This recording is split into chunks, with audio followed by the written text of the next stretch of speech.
So it's a pleasure to introduce the next speaker, Chris Corti,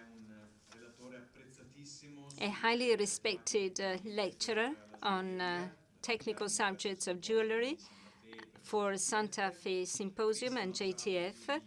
Chris Corti has more than 40 years of experience in the sector of precious metal goods, acquired Johnson Matthey and the World Gold Council before setting up his own consultancy company in 2009. He has a PhD in metallurgy at Surrey University, UK, and before working for precious metals, he worked in the energy industry in Great Britain and Switzerland. His presentation is called Jewellery Alloys in the 21st Century.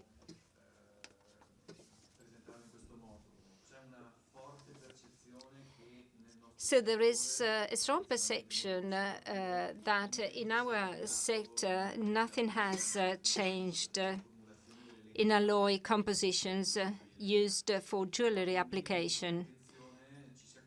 But then if we go in depth, we see that it is not true. There has been significant change, and change continues to accelerate. And we will have a look at the changes in precious metal jewellery alloys, and we will also speak about manufacturing processes in current use. So Chris Corti, please come over to the podium.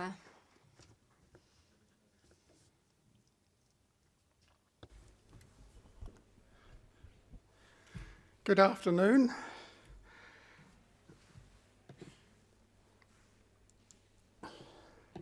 In our traditionally conservative industry, there is a perception that nothing much has changed in the alloy compositions we use for jewellery. But a little reflection shows that simply isn't true. There's been a significant change, and the pace of change is accelerating during this 21st century. The changes in precious metal jewellery alloys, gold, silver, platinum, that have occurred in recent times have been made to meet the needs of manufacturing processes in current use and to improve the performance of the jewellery in service. In this presentation, I will examine these developments in jewellery alloys, highlighting the advances that have been made and some deficiencies that still need to be addressed. It will be noted that some alloy technology developments, interesting as they are technically, have not led to successful commercial use, and possible reasons for this I will discuss. In talking about such alloy developments, they must be placed into context regarding changes in manufacturing processes, innovative jewellery design, as well as legislative constraints. The former includes the growing interest in powder-based technologies, and we've heard a little bit this morning on some of those technologies, and the use of CAD and CAM, while the latter, the legislative constraints,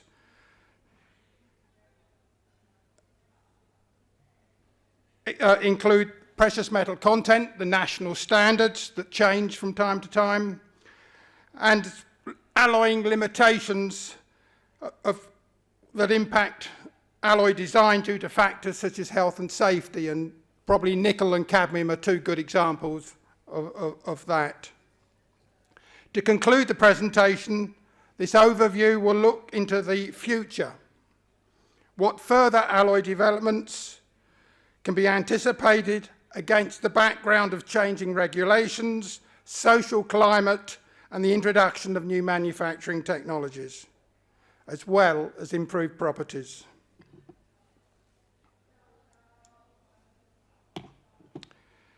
Alloy developments in the 20th century and the present era.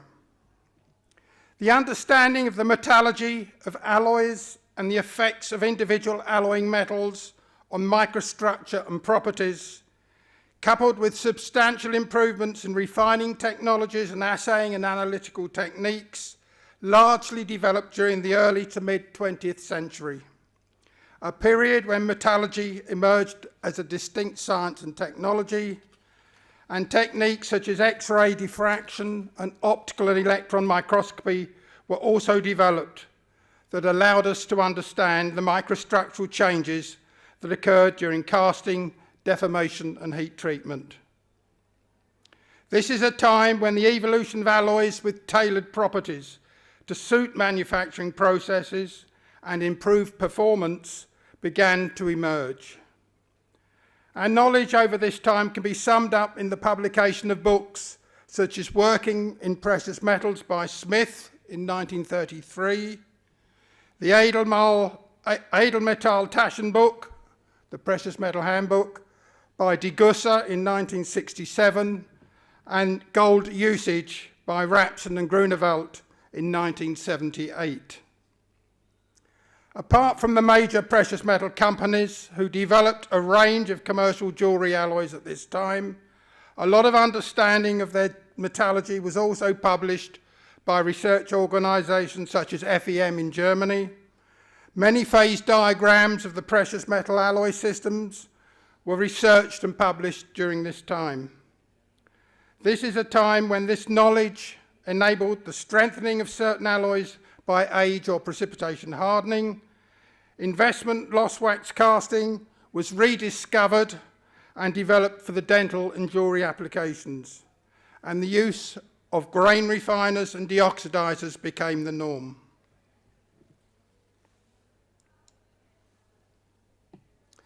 Smith's book was published at a time when such knowledge was only beginning to emerge.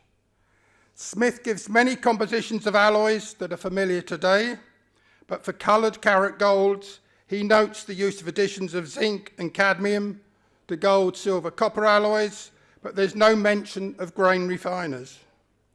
White golds are also included as coming into commercial prominence as a cheaper substitute for platinum. And as well as the use of silver to widen gold, he noted two classes of white alloys had been developed, the palladium and nickel whites, utilising the strong bleaching power of palladium and nickel respectively, with additional alloying metals such as silver, copper and zinc added to improve properties. With regard to platinum alloys, he notes their use in jewellery at 99.5% content 995 fineness, with small additions of alloying metals to harden it, including iridium, rhodium, ruthenium, gold, silver and copper. He also reports that the platinum standard in the UK at 950 fineness, which is finding some general acceptance. The term platinum is also deemed to include some iridium in the alloy. He further notes that much of the platinum in use in jewellery is alloyed with copper to improve hardness and colour. For silver, he notes silver copper alloys of 925 fineness, standard silver, or as we know it, sterling silver, has been used for some 800 years for coins and silverware. He also reports on Britannia silver at 958 fineness as another UK standard, which is a softer softer silver copper alloy. The issues of fire stain and tarnish are discussed, and reports on work to develop tarnish-resistant silver compositions in the UK, the USA and Europe in the early 20th century. He notes the better tarnish-resistant properties of silver zinc and silver cadmium alloys.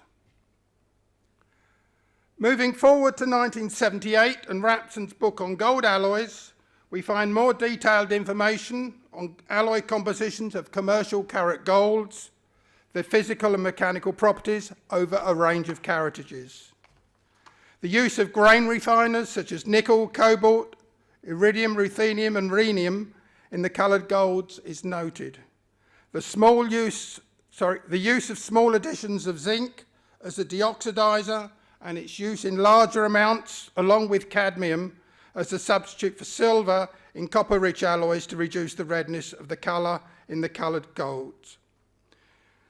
The understanding of colour variation in the gold, silver, copper alloys is also documented, depicted graphically in the colour triangle, which we've got here, and I'm sure all of you here are well familiar with that.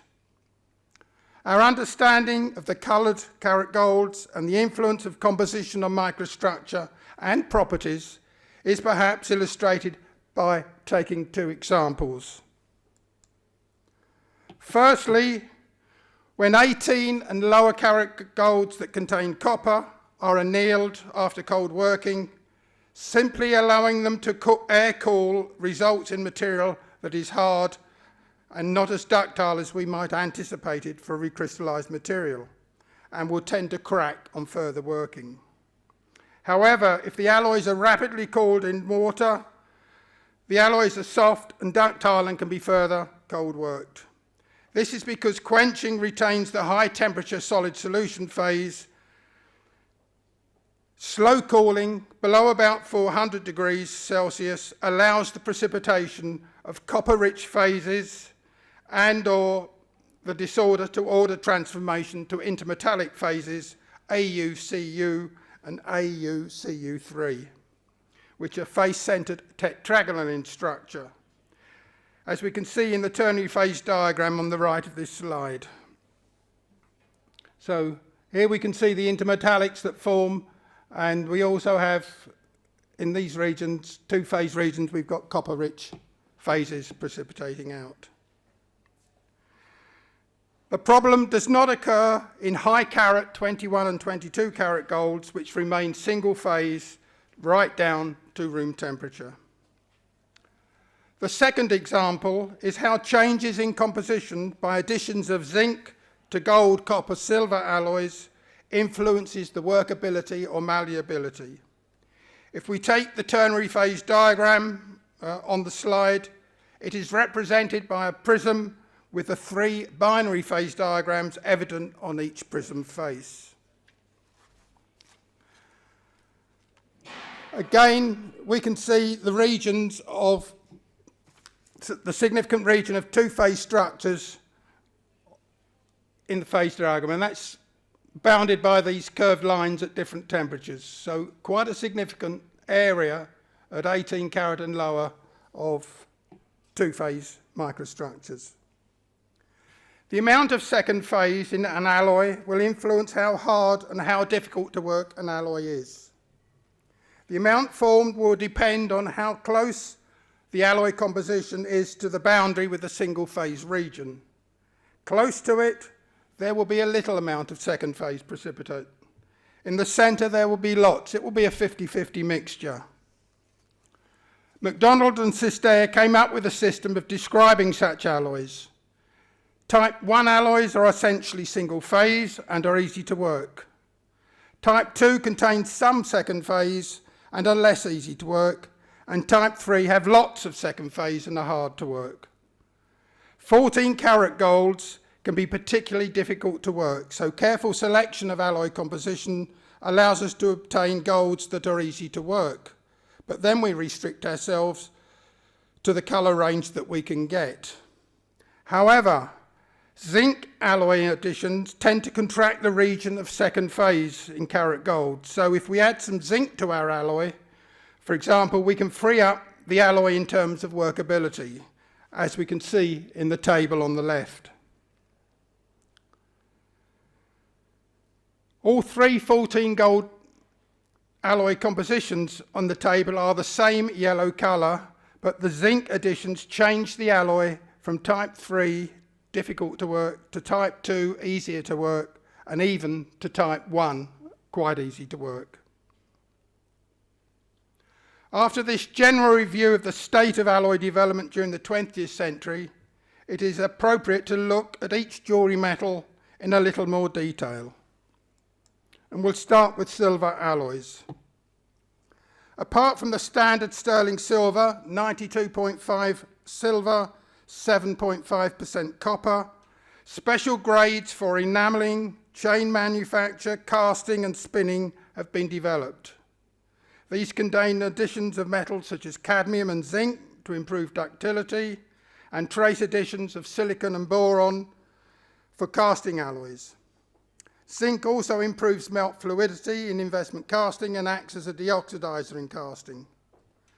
For enamelling applications, it is necessary to limit selenium and tellurium impurity content.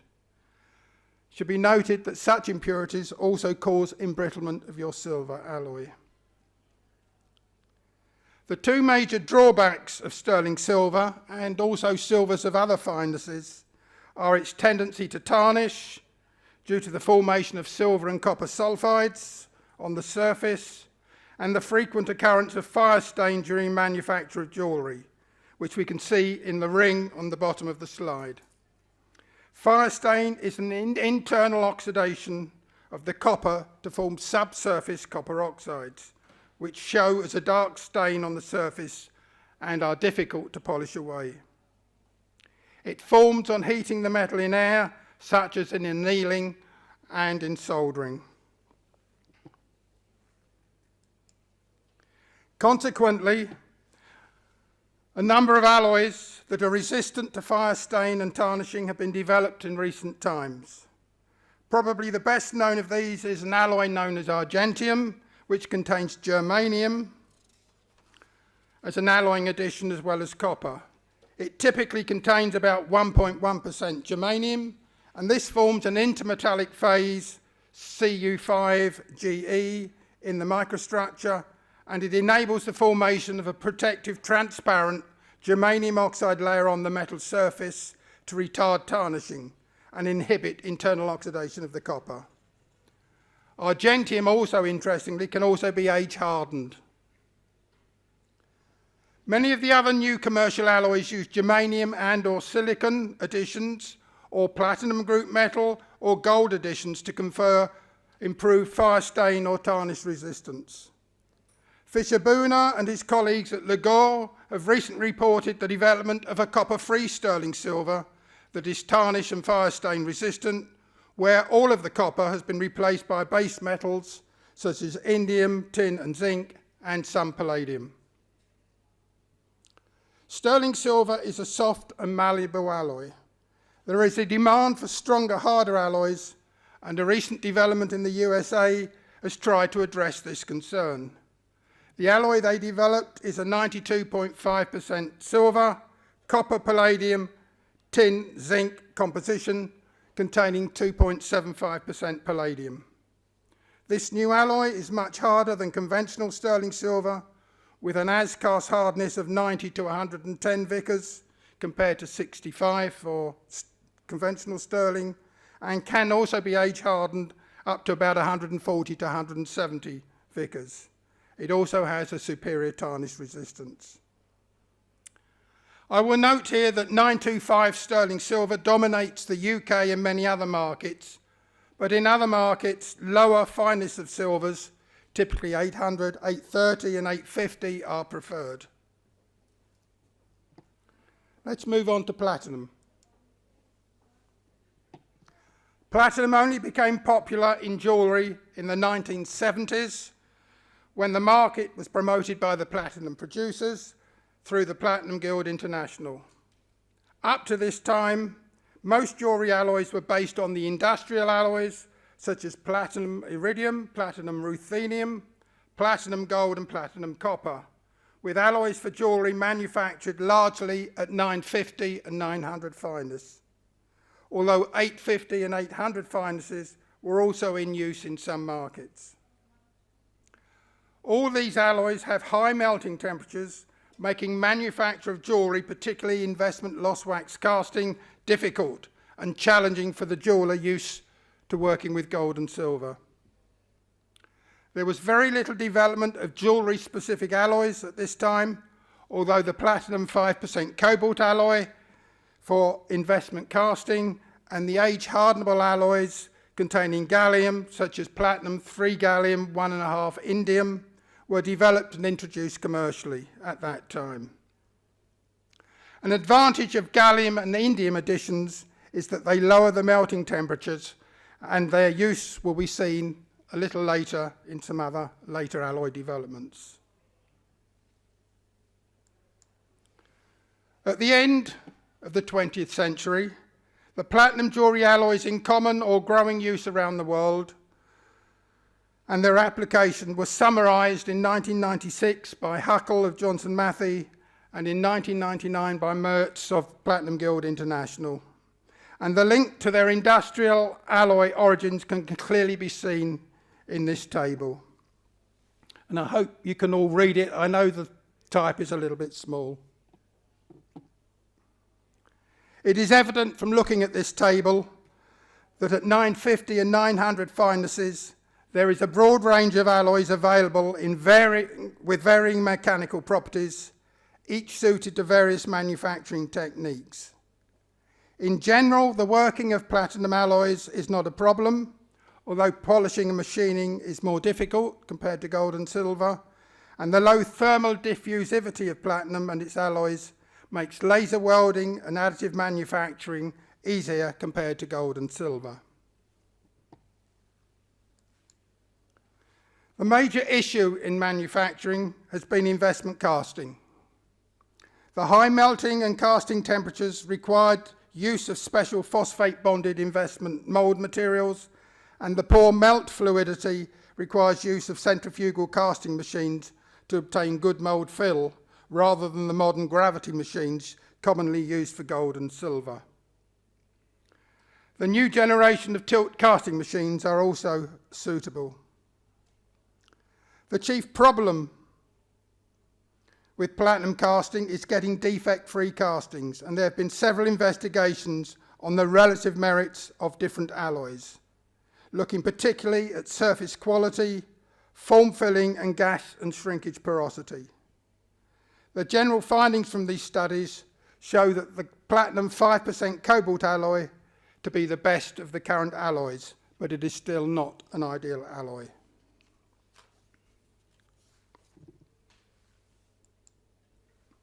Let's move on to carat gold alloys.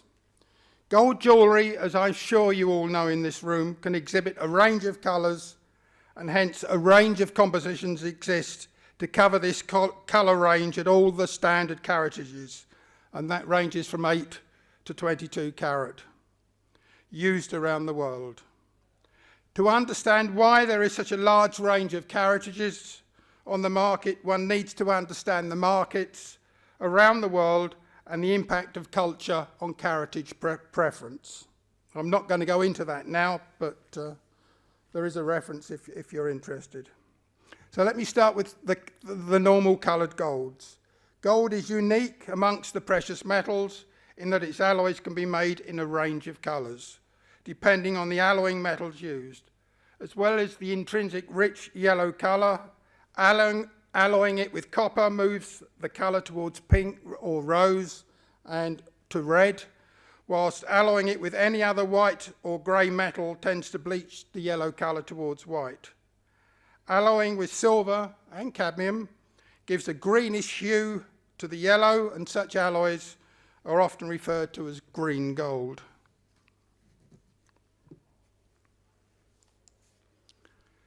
As noted earlier, the coloured carat golds are based on the gold-silver-copper system, often with small additions of zinc as a deoxidizer and to improve working and form filling during investment casting. They may also contain small additions of grain refiners such as iridium, ruthenium and cobalt to reduce the grain or crystal size, and the colour variation from pale yellow through yellow to pink and red is achieved by varying the silver-copper ratio.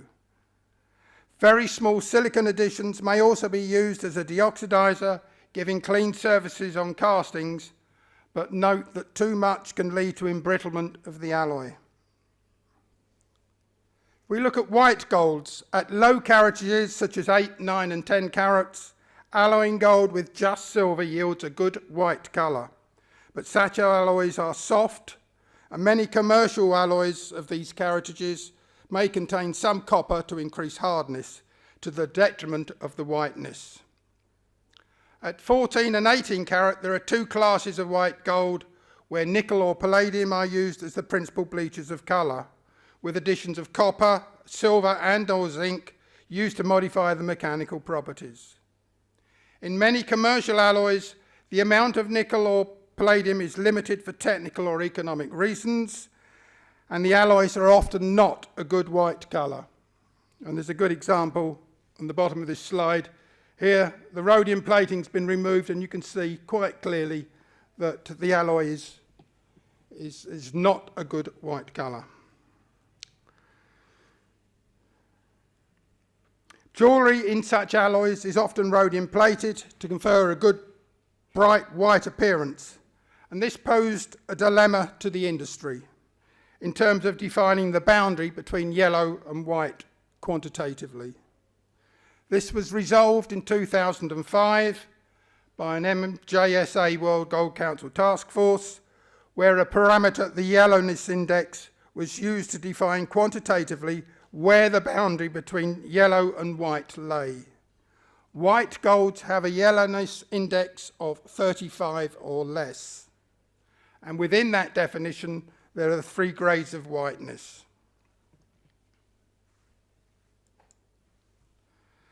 The concerns with many people becoming sensitised to nickel and suffering from a skin allergy led to the European Union imposing the Nickel Directive legislation in 2000 that restricts the amount of nickel that leaches out from jewellery that is in close and constant contact with the skin.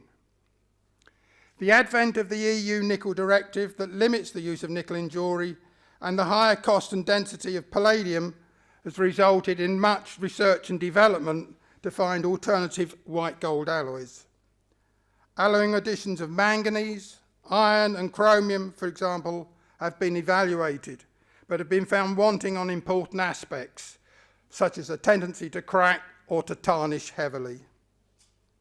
Basso and his colleagues at Legor have explored the use of gallium as a primary whitener, and recently Peretti and his colleagues have explored the use of germanium as the whitener.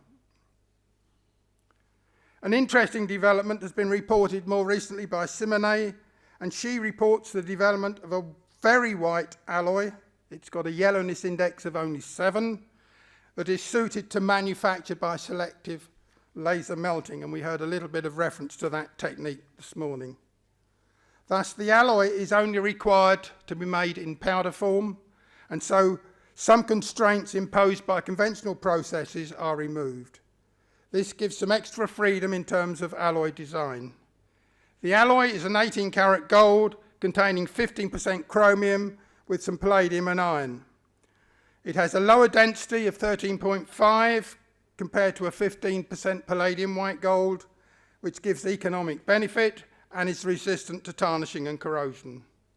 It has a good hardness of 215 Vickers, rising to 480 or more Vickers in the age-hardened condition, indicating good wear and scratch resistance.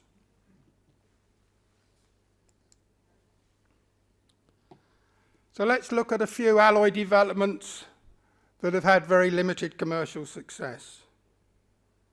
There have been several alloy developments over the last 30 years that have not yet found wide commercial application, although very interesting technically, and it is worth including these in the review. I will talk about high-strength, high-carat golds and silver and platinum, unusual colours and unusual surface textures.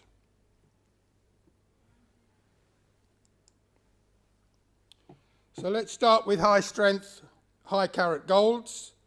High-carat golds, and we're talking 24 carat, 22 carat, 21 carat, are popular particularly in the Middle East and the Far East cultures. Such alloys tend to be soft, single-phase alloys, and thus jewellery is prone to heavy wear and deformation.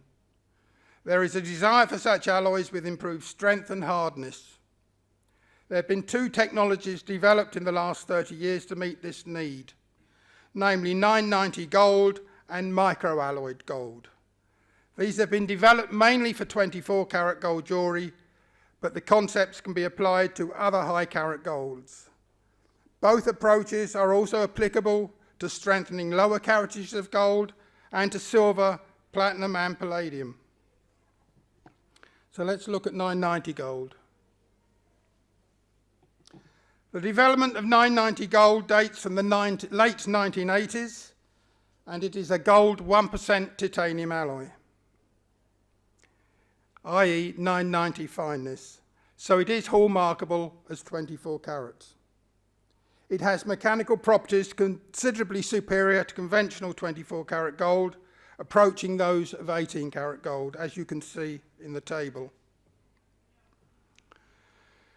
Whilst this alloy has attractive properties, it has not found much commercial interest, probably because it requires sophisticated alloying and manufacturing techniques in a market where cost is a priority and manufacturing capability has been relatively unsophisticated. I think we can say it was too advanced for its time. However, the concept of using titanium additions has been explored for both silver and for platinum, and more recently it's been developed for 22 carat golds for the Indian market, and I suspect that may be where it finds some measure of success. In the early 2000s, a number of micro-alloyed golds were developed. These are based on total alloying additions of 0.5 weight% or less, typically 0.3%, and even down to only 0.1% in some instances. And this affects a dramatic strengthening of the gold microstructure. Such small additions are approaching those typically used to control grain size. The basis is to add alloying metals with very limited solid solubility in gold, such that there is significant hardening by second phases. Typical alloying metals include calcium and the light rare earth metals such as cerium, lanthanum and dysprosium. This table lists some of these microalloy developments and compared at the bottom of the table to 24, 22 and 18 carat conventional gold. I'm not going to go into detail, but if you want that information, it will be on the JTF website.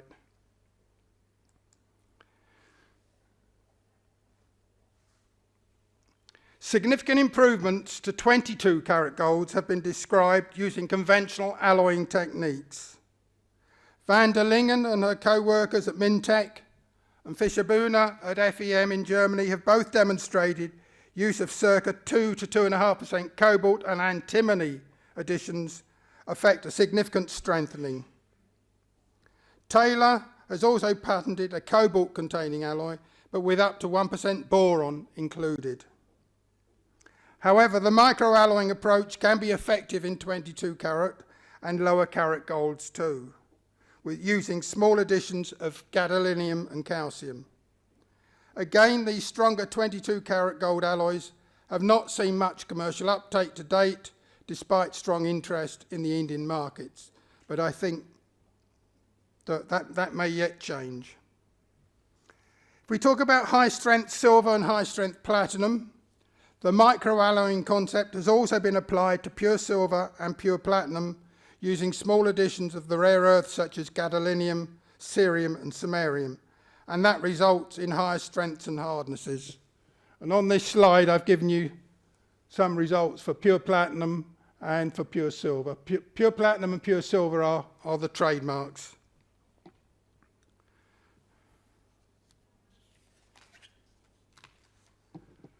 That's all I'm going to say on these materials. Let's move to unusual colours. There has long been an interest in unusual colours of precious metals. Some of these colours are intrinsic to the alloy and are based on coloured intermetallic compounds of the precious metals, and others are achieved by surface treatments and coatings. Gold has received the most attention, and so colours such as purple, blue, black and brown can be made.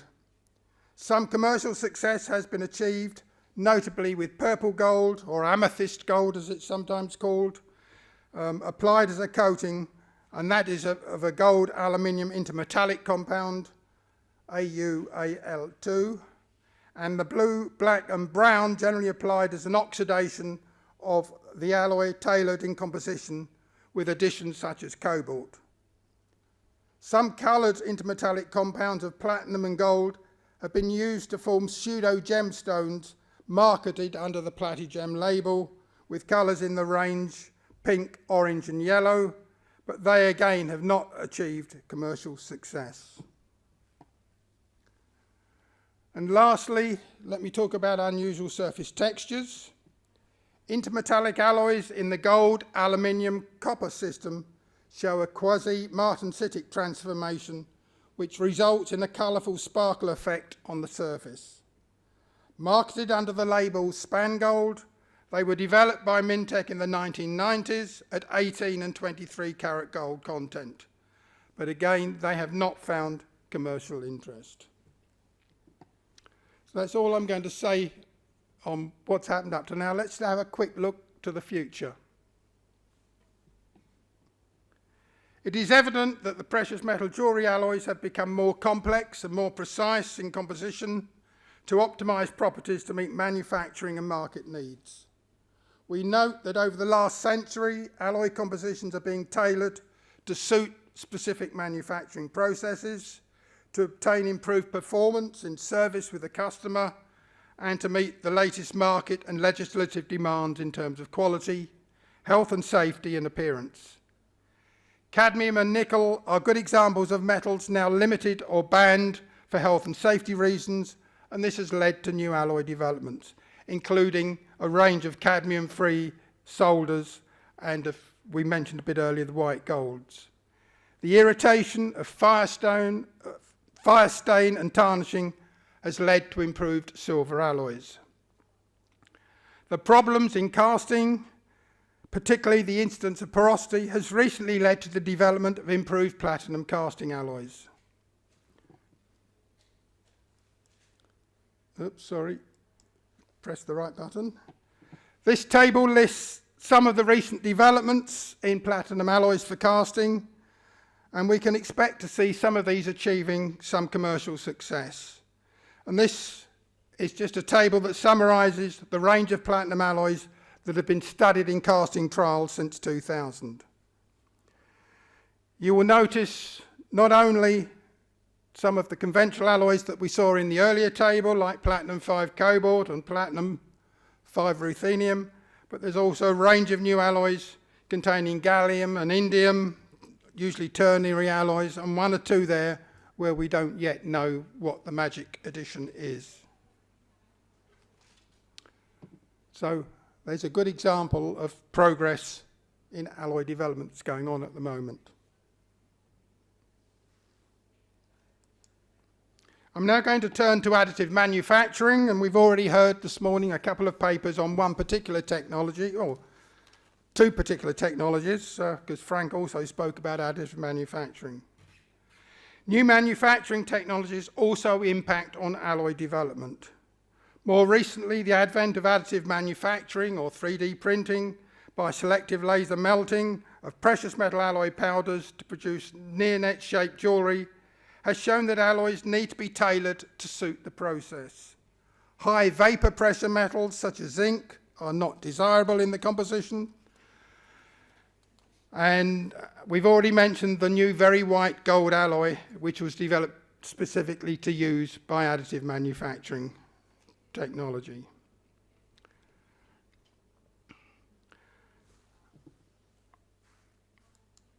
Others have also noted that alloy compositions need to be changed for selective laser melting. For example, in sterling silver, to facilitate better consolidation, reduced porosity of the alloy, as described by Fischer-Bühner, and the use of additions of alloying additions such as germanium iron to lower thermal conductivity and reflectivity in 18 karat yellow gold has been demonstrated by Klotz, and we're going to hear from Ulrich again later this afternoon. As noted earlier, platinum alloys have inherently low thermal conductivity, and so tailoring of composition of platinum alloys for additive manufacture don't appear to be required.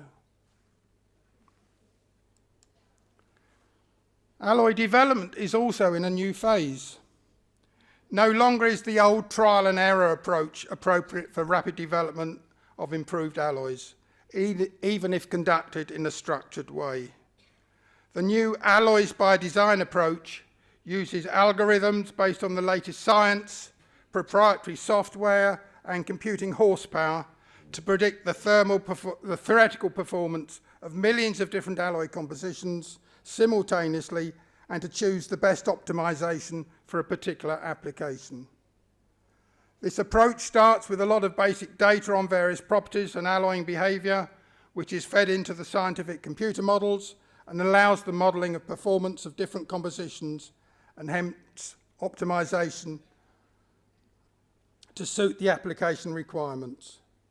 It will be interesting to see how this approach impacts on improved jewellery alloys.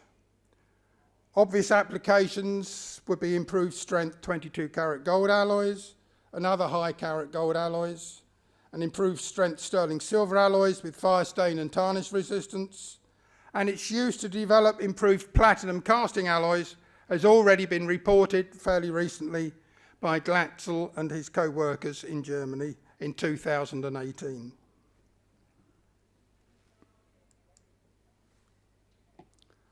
There are two areas of novel precious metal alloy development that are at an early stage of research and development, and these have yet to be commercially exploited in the jewellery industry. These are bulk metallic glasses, otherwise known as amorphous metals, and shape memory alloys. This may be due to the industry being unsure of what benefits such alloys could bring to jewellery and their manufacture.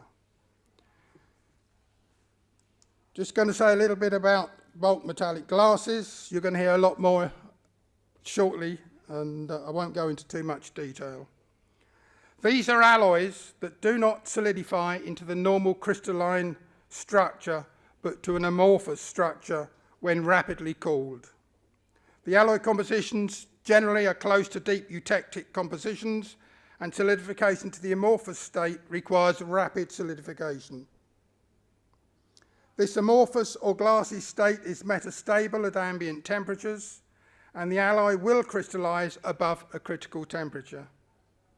The interest in such alloys lies in their unusual properties, such as high strength and hardness, large elastic strain limit, near zero shrinkage on solidification, and good processing capability, namely casting and thermoplastic type deformation, which enables substantial forming to complex shapes. And a couple of examples, they're shown on the next slide, I think. The casting of jewellery, a number of precious metal alloys, gold, palladium and platinum based, have been developed. In particular, two alloys suitable for jewellery application have been developed by Lo Wong Wutana. One is an 18 karat gold alloy of gold, silver, palladium, copper, silicon, and the other is an 850 fineness platinum alloy, platinum, copper, nickel, phosphorus. The casting of jewellery items in gold, bulk metallic glass, has been studied by Klotz and Eisenbart, and they showed that gold BMGs can be cast into complex shaped jewellery products. They also showed such alloys have a good white colour, but a drawback was that the alloys tarnished rapidly. Further progress on such alloys will be presented later today by Owen Houghton and Ulrich Klotz, so I'm not going to say any more about those. But let's turn to the other area, shape memory alloys. These are a class of alloys that can be heavily deformed in shape, but when heated above a critical temperature, return to their original shape. They also exhibit superelasticity, that is, large elastic strains when deformed above a critical temperature. Many shape memory alloys are intermetallic compounds, and gold-based shape memory alloys have been discovered. For example, ternary gold, copper, zinc alloys and gold, nickel, titanium alloys, where some gold replaces nickel in the well-known nickel-titanium alloy nitinol. Such gold shape memory alloys have some drawbacks, such as poor cold deformability. There is scope for more alloy development to produce better alloys. Question: how can one use the shape memory properties effectively in jewellery design and manufacture is an issue I think is yet to be defined. Use for mounting gemstones has been suggested, and the possibility of using them to join components together, as nitinol was originally used for, must also be considered. Platinum-based shape memory alloys have also been researched. This could be an interesting field for further research and development to develop better precious metal shape memory alloys and explore the potential for jewellery application. I note we are in an era of smart materials, and there may be a niche here for shape memory alloys for use in smart jewellery. Right, you'll be pleased to know we're nearly at the end, so let's start making some concluding remarks. In this presentation, I've explored the development of precious metal alloys for jewellery application through recent history to the present day, with some comments on possible future developments. Our industry has been inherently conservative in outlook about the use of new technology, but there is no doubt in my mind that jewellery alloys have become more sophisticated over time and tailored to suit particular manufacturing processes, as well as improved consumer performance. We have seen alloys tailored for better castability in investment or lost wax casting, for improved tarnish resistance, for easier wrought fabrication, and now for better use in additive manufacturing technologies to produce net-shaped components. Here, in additive manufacturing, the major requirement has been to lower reflectivity of the powders and lower the thermal conductivity to enable a more efficient heating and melting. I've also attempted to look a little bit into the future. In current applications in jewellery, there's still a need for improved alloys with better consumer performance, such as stronger alloys and improved tarnish resistance. Possible new alloy developments, such as bulk metallic glasses and shape memory alloys, need further exploration. It is likely also that future health and safety legislation may impose more constraints on alloy compositions and stimulate further alloy development, as we have seen with nickel in white golds and cadmium in solders. Market demands may also have an effect, for example, a wider palette of colours or special surface effects. We are also in an era where ethical sourcing of raw materials, sustainability and responsible manufacturing has become increasingly important, and we shall hear more, I think, on this topic later today. Corporate social responsibility is a significant factor today. How this will impact the jewellery industry and the alloys we use in the future is not yet clear. And lastly, I'd just like to acknowledge many friends and colleagues in the industry for their support in providing information, allowing me to use their data and figures. I also thank the staff at Ligor and at the Vicenza Fair for inviting me to present once again and for their kind hospitality. Thank you very much.